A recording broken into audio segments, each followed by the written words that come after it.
बड़ी सावधानी से रहते हैं, कहीं ऐसा ना हो कि 2 जन्म तो मेरा चला ही गया है, भगवान को पाने के लिए गया था लेकिन 2 जन्म बीत गए, तीसरे जन्म में भी अपने घर को छोड़ दिया और अपना घर परिवार सब कुछ छोड़ करके जंगलों में जाकर अवधूत का वेश बना के भटकते हैं, अवधूत का वेश बना के रहते हैं। एक दिन एक सरदार ने एक व्यक्ति को माता काली की बलि देने के लिए पकड़ के रखा, ध्यान पूर्वक सुनिएगा। और जब उस व्यक्ति की बलि देने का समय आया तो न जाने कैसे वो अपने फंदे को छुड़ा के वहां से भाग गया। और जब वो व्यक्ति वहां से चला गया तो सरदार को बड़े गुस्सा आया, अपने सैनिकों को कहने लगा कि जाओ जो कोई मिले उसे पकड़ के ले आओ, जो भी तुम्हें मिले उसे जरा पकड़ के बुला के ले आओ। सारे सैनिक दौड़े दौड़े गए, कोई और तो मिला नहीं, लेकिन भरत जी अपनी मस्ती में घूम रहे थे तो भरत जी से भेंट हो गई। अवधूत का वेश बनाए, न ज्यादा खाने पीने की चिंता है, न ज्यादा पहनने की चिंता है, कोई और तो गम है नहीं, एकदम मस्त होके घूमते हैं भरत जी महाराज। और जब भरत जी से भेंट हुई तो भरत जी को पकड़ लिया और भरत जी को पकड़ के वो सैनिक लोग लेके आए। माता भद्रकाली के मूर्ति के सामने भरत जी को बिठा दिया और जब भरत जी महाराज वहां बैठे तो भरत जी को लगा कि हो क्या रहा है भाई, आज तक तो इतना स्वागत किसी ने नहीं किया, नए वस्त्र पहनाए गए, सुंदर सुंदर भोजन करने के लिए दिया गया, सारी व्यवस्थाएं की गई। भरत जी को लगा कि आज तक इतना प्रेम किसी ने नहीं किया, आज क्या बात हो गई। लेकिन भरत जी को क्या पता कि इतना सब कुछ खिलाने के बाद मेरी ही बलि दी जाएगी। भरत जी बढ़िया खाए पिए, नए वस्त्र पहने, बड़े आनंद में हो गए। और थोड़ी देर के बाद जब सैनिकों ने कहा कि मेरे सरदार जी आएंगे और भद्रकाली को प्रसन्न करने के लिए आज तुम्हारी बलि दी जाएगी, भरत जी को लगा कि कोई बात नहीं, यदि माँ मेरे जैसे भक्त की बलि से ही प्रसन्न होंगी तो मैं अपनी बलि देने के लिए भी तैयार हूं, क्योंकि भक्त तो अपने भगवान की प्रसन्नता चाहता है।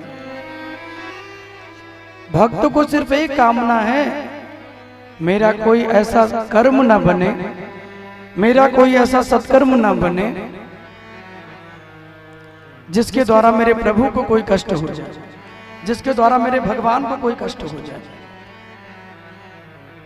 भरत जी ने कहा यदि भद्रकाली माँ मेरी बलि से प्रसन्न होंगी तो कोई बात नहीं, मैं बलि भी देने के लिए तैयार हूं। भरत जी महाराज दोनों नेत्र बंद करके बैठ गए। डाकुओं का सरदार अपने हाथों में तलवार लेके आया और जब बलि देने का समय हुआ, जैसे ही तलवार उठा के भरत जी के सर को काटना चाहा, कौन माँ ऐसी है जो अपने पुत्र की बलि लेकर प्रसन्न होंगी। कहते माता भद्रकाली मूर्ति फाड़ के प्रकट हो गई और उसी तलवार से जितने सैनिक और सरदार थे उनको मार दिया, उनका वध किया और भरत जी के सामने खड़ी हो गई। माता जगदम्बा के स्वरूप को देखकर भरत जी बड़े गदगद हो गए। भरत जी कहते धन्य हो माँ, कहा तो मेरी बलि देने की बारी आई थी कि मुझे मारने का अवसर आया था, और कहा आपकी इतनी कृपा हो गई माँ कि आपने मुझे दिव्य दर्शन दिया। भद्रकाली ने कहा हे पुत्र, मैं कभी किसी की बलि से प्रसन्न नहीं होती हूँ, बस व्यक्ति अपना प्रेम और अपना भाव मुझे अर्पण कर दे तो मुझे बलि की कोई जरूरत नहीं है, मैं व्यक्ति के प्रेम से प्रसन्न हो जाती हूँ। और कल मैंने कहा था, आज फिर कह रहा हूं,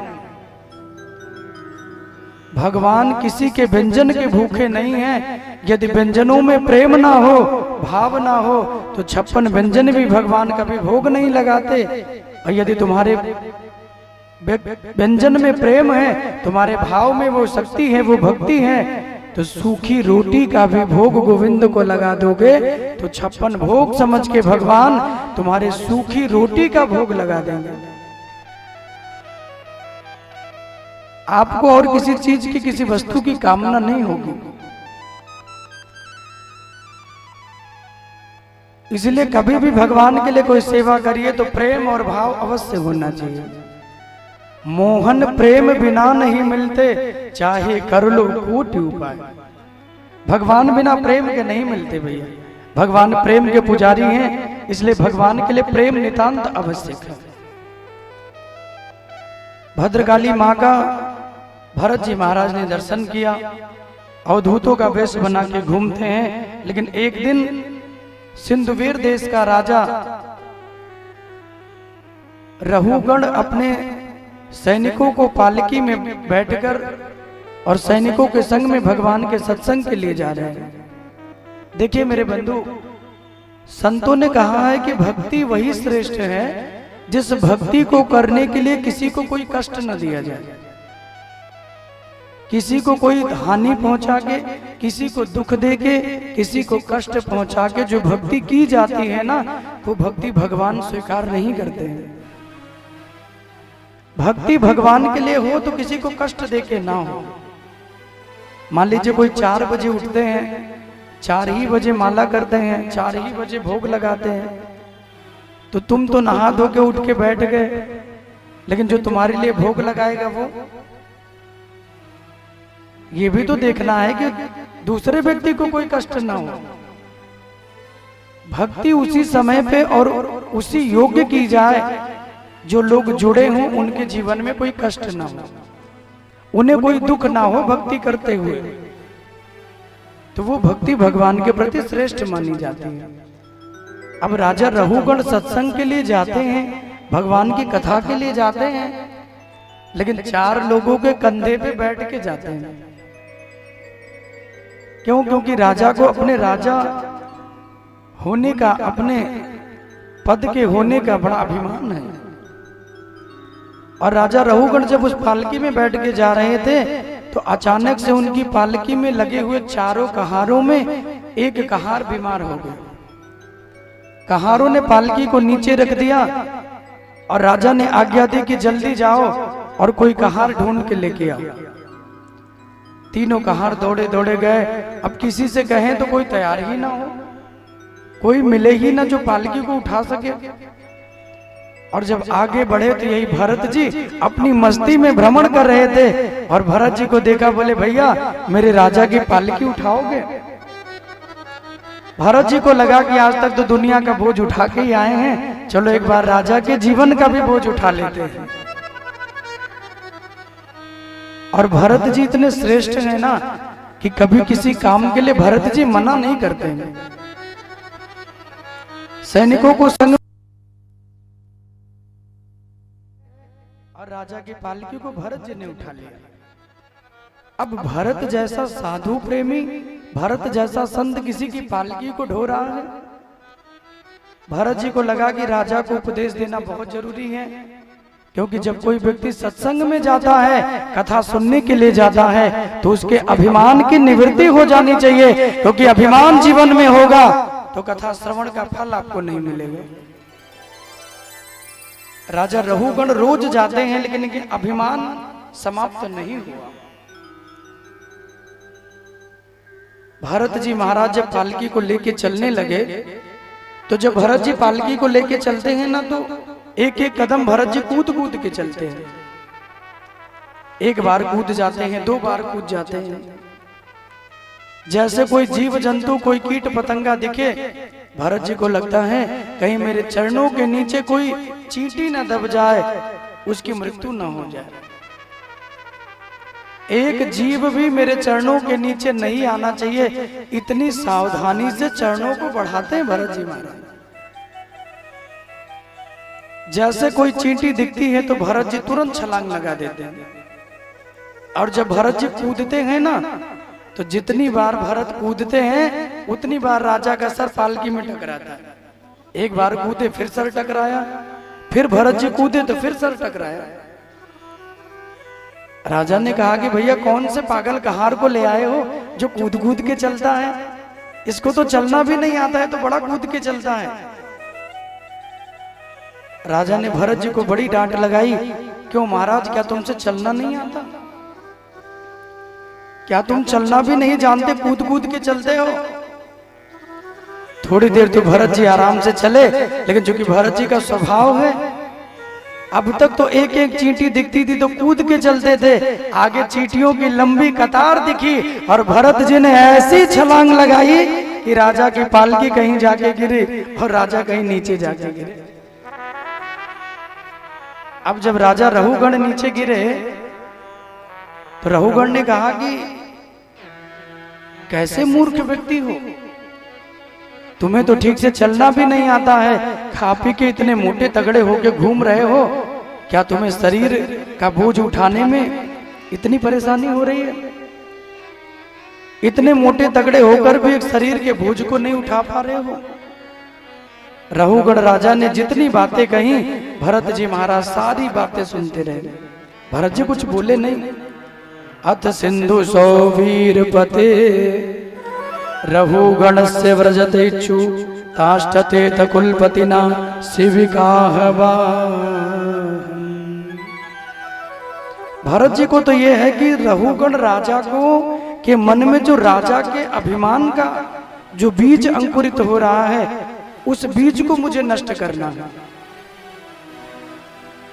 राजा रहुगण ने भरत जी को बड़ी बातें कही और भरत जी को बड़े अपशब्द कहे। इतने मोटे तगड़े होके घूम रहे हो, फिर भी शरीर का बोझ नहीं उठा पा रहे हो। अनेक अनेक बातें भरत जी सुनते रहे, लेकिन बोले नहीं। और जब भरत जी बोले नहीं, बड़ी देर तक सुनने के बाद भरत जी ने कहा कि न वेद वादे सुहिता तो वादहम और प्रायेण शुद्धो न चगास्ति साधु न तस्य तत्व ग्रहणाय साक्षात् वरीयसीरपि वाचः समासन। भरत जी ने कहा कि अहम पुरो भरतो नाम राजा। पहले भरत जी ने अपना परिचय दिया। भरत जी ने कहा कि हे रहुगण, तुम मुझे साधारण समझ रहे हो तो पहले ये जान लो कि मैं कौन हूं। अपने बारे में भरत जी ने परिचय दिया और कहा कि गुणानुरक्तम व्यसनाय जंतो और क्षेमाय निर्गुण्य मतो मनस्यान् अयथा प्रदीपो घृतवतिर्मश्नन् शिखा सधूमा भजति हन्यदास्मः। भरत जी ने कहा कि राजन, आपने बिल्कुल सत्य कहा। शरीर शरीर के बोझ को उठाता है, लेकिन मैं अपने शरीर को शरीर नहीं मानता हूं। भरत जी ने रहुगण के सामने बड़ी बड़ी बातें सुनाई। भरत जी ने कहा ये शरीर को मैं शरीर नहीं मानता, मैं शरीर को आत्मा मानता हूं। और राजन, आत्मा कभी किसी के बोझ को नहीं उठाती। आत्मा ना तो मोटी होती है ना तो पतली होती है, वो तो सब में समान ही होती है। और राजन, नैनम छिदन्ति शस्त्राणि नैनम दहति पावकः। आत्मा के स्वरूप का वर्णन किया गया तो कहा गया कि सरसों के दाने का 100वां भाग बना दीजिए। सरसों के दाने के 100वें भाग के बराबर में आत्मा होती है। इतने बड़े शरीर में जो प्राण है ना, वो प्राण बहुत छोटा होता है मेरे भाई बहन, बहुत छोटा। श्री भरत जी कहते हैं कि राजन, शरीर शरीर के बोझ को उठाता है, लेकिन आत्मा कभी किसी के बोझ को नहीं उठाता। अगर शरीर होता तो मैं तुम्हारे बोझ को उठाता। और राजन, तुम तो सत्संग के लिए जाते हो और इतना अभिमान, इतना अहंकार तुम्हारे अंदर। भरत जी ने कहा कि जो भगवान की कथा को सुन ले, जो भगवान के सत्संग को सुन ले, तो कथामृतम तप्त जीवनम। गोपिकाओं ने कहा कि जो भगवान की कथा को सुन लेते हैं, उनका जीवन कथा सुन के तृप्त हो जाता है, फिर उनके जीवन में कोई अभिमान नहीं होना चाहिए। राधे राधे बोलना पड़ेगा, ऐसे नहीं, जोर से बोलना पड़ेगा।